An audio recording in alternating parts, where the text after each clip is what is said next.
Normally we would do a half an hour type format, so 2 talks. After I'm finished, Dr. Finkel is going to be talking about his sabbatical, which I'm excited to hear about myself. I won't take the full half hour, but as is customary for keeping current, I'm always on the hot seat as the very first speaker to give a welcome to you all. So I'd like to welcome you to the Computer Science Department. We're kicking off with the first full week class this week. I have a few numbers I want to run through. I don't know if you've heard of the Mary Meeker Internet Trends Report. It's really interesting. 300 pages worth of really interesting data that comes out annually about May or June. And I pulled a few slides from there that I thought you would find interesting. Here's a slide that shows trends in data storage costs versus the digital universe, the data itself. And you can see that storage costs in the green over time, which is the horizontal axis, are dropping like crazy, and they continue to drop over this 5-year interval. Whereas the amount of data in petabytes in the cloud, if you will, continues to increase. And it looks like the magic cross happened on this graph at about 2012-13. What can you learn from that? Well, you can learn, for one thing, that if you're interested in privacy and security, there's more and more data to hack. And it's cheaper and cheaper to store, so privacy and security becomes a bigger and bigger problem. More than 4 billion records were breached in the interval from 2013 to 15 cumulative.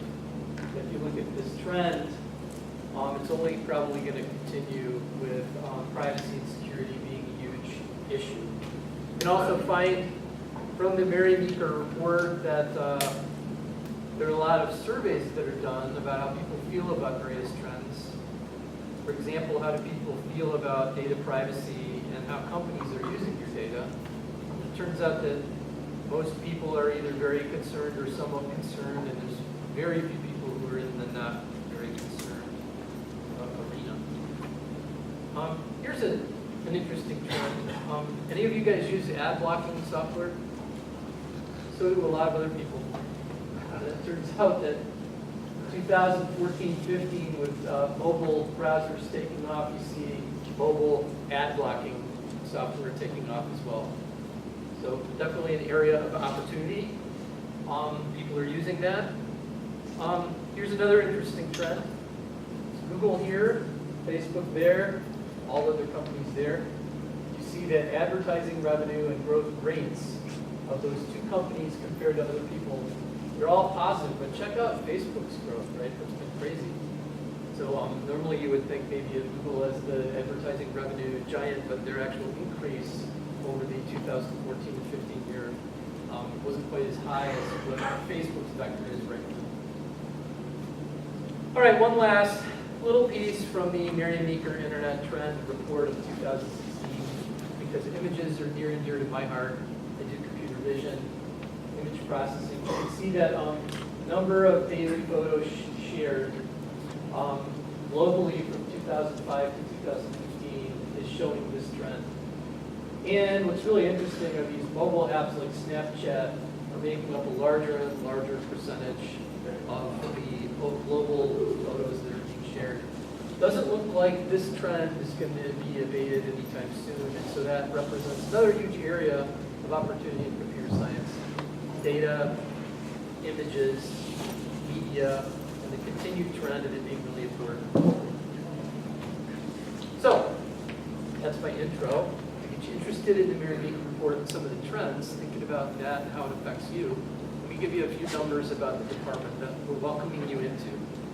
So first of all, here are two numbers, 110, 138. Anybody have a guess what those numbers are? Yay! None of them right. This is the age I want to get to before I die. No. New classes, not quite. Students, I heard 110 incoming freshmen last year, 138 incoming freshmen this year. Represents what kind of growth? Can anybody do the math? 18%, just like Google.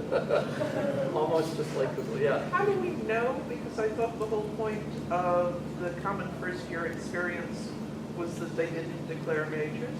It is. So this is the last year that people will be declaring majors. And we know because they did.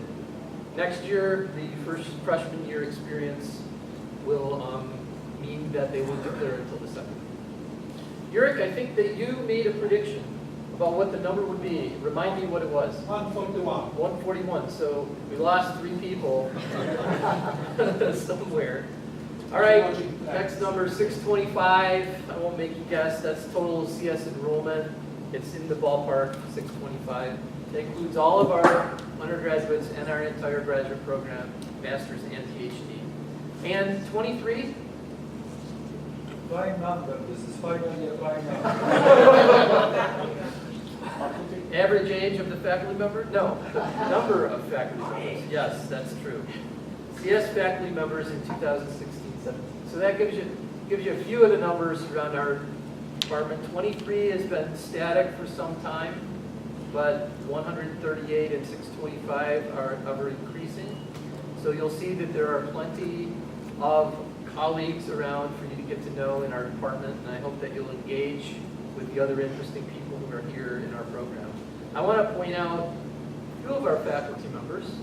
The first one has a PhD from Case Western and studies in an area you could call big data, but maybe more specifically biomedical informatics, and is the most recent member of our department. Anybody want to take a guess? We all know. No, you don't. And we welcome you very warmly to the department. Welcome. Glad you're here. I encourage the students to get to know our newest faculty member. Your office is over in the Davis, the Hardiman building, right? Right. 233. Fantastic. And you're hiring PhD students? Yes. Wow. Okay, so another one of our faculty members, University of Nebraska-Lincoln, software engineer in the area of testing, and now has completed 2 years in our department, so no longer a faculty member. Anybody of our students want to take a guess at who this professor is? Professor Ting Ting Yu. I don't think Ting Ting is here today. Okay, so make sure you check out Ting Ting's work, very interesting software engineering work. And finally, PhD from WashU, computer vision expert, but maybe more importantly, 2 words, machine learning. Anybody know which faculty member is characterized by? Dr. Jacobs, exactly. He's in this building, 3rd floor. And you can find Nathan around. He'll be teaching the machine learning class and also does computer vision. So you want to know more about our faculty, you want to be able to locate them, understand what their interests are, talk to them, visit them in their office hours. Go to our web pages. We have this really nice sort of floating head diagram that seemingly never changes. And you can scroll down and find any of our faculty members' basic coordinates there. And more importantly, come into the 1st floor area here. We have staff as well as my office. We can always help you locate people so you can find your way around. Okay, so that's a little bit about the number of students we have, a little bit about our faculty. We talk about facility for a minute. So we're in this building, which 5 years ago was a hump of dirt, and now is a brand new, beautiful building. And this theater, which you see from the outside in this shot, is one of the centerpieces of what we do. I'd like you to consider getting on the speaking circuit this year so that you can use this theater as I'm using it now to stand up and tell us what you're interested in and what you're doing. I'll say it in a minute a little bit more about keeping current, but this theater as part of the Davis Martinsbury building is a big part of where we get together to hear what each other are doing. So it's sort of the central hub of our 1st floor. Generally, if you haven't looked around, here's the floor plan with the theater for the 1st floor. And we have 3 floors full of mainly computer science and Center for Visualization work going on. We encourage you to use spaces, even when you're not visiting a professor's office hours, to hang out, use the whiteboards, and meet up with folks. That's what the building is for. And you're perfectly welcome to talk to the staff, to schedule conference rooms if you need to have a room to do project work or that kind of thing. You can talk to Amy on the first floor. You should also realize that the building behind me, Hardeman Building, is also part of the computer science portfolio. We have the second floor, and many of you were at the reception that was hosted by Dr. Krushinsky for the kickoff pizza party last week. So feel free also to use those spaces because they're open for you as computer science students. All right, so aerial shot, iconic aerial shot of Hardeman and Marksbury, this whole big block.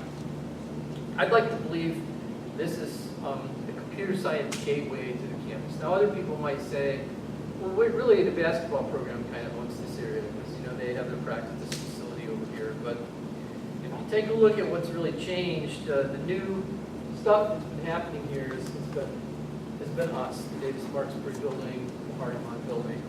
And if I take you back in time, you can see that a lot has changed in the last, since 1997, I guess that's when Google was telling me that shot was taken. We're hoping that more is going to change, and as I have news about the possibility of our expanding footprint on the north part of campus, the gateway, the digital things, I'll make you aware of that. Right now, just make sure that you leave me a parking spot. Okay, that's one of the really important things. All right, a couple of calendar points that I want you to make note of, because they're important for our launch this fall and for engagement with the department. We have Keeping Current every Wednesday at 4 p.m. And it's a nice time for us to get together and hear pretty informal talks about what's currently going on. Sometimes the talks are more formal and polished because work is more mature. So you'll hear a variety of things in this seminar, and I think it's a really good thing to put on your calendar. Also, I want you to know that next Wednesday at 5 o'clock, which is right after the Keeping Current next Wednesday, we're going to have a picnic here. The departmental picnic is a tradition that we run every fall, and it's a place where we launch the fall semester by having food for everybody out here in this common area, and we also feature our industrial partners who sponsor this seminar, but on the picnic day, they sponsor the entire picnic, and they come with representatives so that you can talk to them. And I think that's a really important point for you to be able to talk to our sponsors, our industrial partners, and be able to say, hey, yeah, I'm in the computer science program. What do you do? What kind of jobs do you offer? Especially for folks who are thinking that you might want to stay in the area when you're done with your work here. It would be good to get to know our sponsors. Tuesday, the 27th of September, in that vein, you'll find that right over here in Memorial Coliseum, the College of Engineering will be hosting their job fair. And so I want you to prepare for that, make sure you have a resume ready, and be sure that you go over there and talk to the broader set of people who will be in the area recruiting from engineering and computer science. That job fair will run from about 11:30 in the morning until 4 p.m. on that day. And it will be focused only on engineering and computer science. And when I say that, what happens when you go over there is that you find out that that really means computing for 70 to 80% of the companies. Because computing has pervaded so many of the various engineering areas, you'll find that there are lots of opportunities for computer science. And then finally, to get through the midpoint anyway of the semester, put on your calendar that the weekend of the 7th of October will be homecoming. Boy, I sure hope that we have a fairly easy football team lined up for homecoming. Does anybody know who we are actually playing on the 8th? No? Austin? The professors. What's that? The professors. I wouldn't battle the. Well, let's hope it's not Florida or Tennessee. It might be Austin Peay or somebody. So, Question. yes. If there's a really exciting football or basketball game, might we watch it on this big screen? Yeah, we have done that in the past. If people have wanted to organize around an event, let's say March Madness is happening, and Kentucky is once again playing for the championship. Yes, there might be sports in here. Yeah. All right. A few words about Keeping Current. This seminar itself. Professor Finkel organizes it this coming year, 30-minute slots. Occasionally we have visitors. We try to start right on time and end on time. And our sponsors offer snacks. Again, here you can have some of those, and we encourage everyone to attend, faculty and students, so that we can kind of run this as part of our culture. Last thing, anybody from the student ACM here? Ethan, Gil, are you here? No? I wanted to give a plug to the student ACM. Those of you who are not a member, I would encourage you to contact Ethan at this email address or find the webpage, and consider joining the student.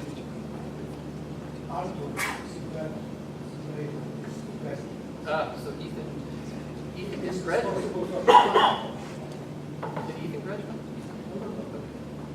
So we've had a change of leadership, but nevertheless, the group continues, and I'd ask you to consider being a part of the student ACM, and then you can transition your student membership into a professional membership once you graduate, which is what you should be thinking about all along, is that your professional path should be continuing with membership in things like IEEE and ACM. All right, well, I thank you for your attention, and let me just summarize. Welcome to our program. We're glad you're here. I want you to feel free to locate yourself around the facilities that we have, get to know our faculty and staff. Let your routine include enjoying our space. And I want you to remember those dates on your calendar, because these dates are there so that we can engage as a department and enjoy both the academic part of what we do as well as the social part. Thank you very much, and I'll take any questions that you have. Yes, Dr. Hayes. This goes back on an earlier slide I thought I would just mention. John Beck, who's from the Career Center, who works with Golden Ball, he came to our class today and said that on Wednesday, the 28th, after the career fair, the business side of campus is having their career fair, but specifically 15 of the companies that are attending there want to hire computer science majors. So I think the CS fair may be filled up. So be aware of that. And also the Career Center has Resumania, where people will help you with their resumes. They have night industry and some other things. So you might just go check out their site. Yeah, that's great. I have noticed, for example, Capital One recruits here now. Financial sector is very interested in computer scientists, big data, all kinds of analytics. Security, privacy, yeah. So, other questions? Okay, Rafi, thank you.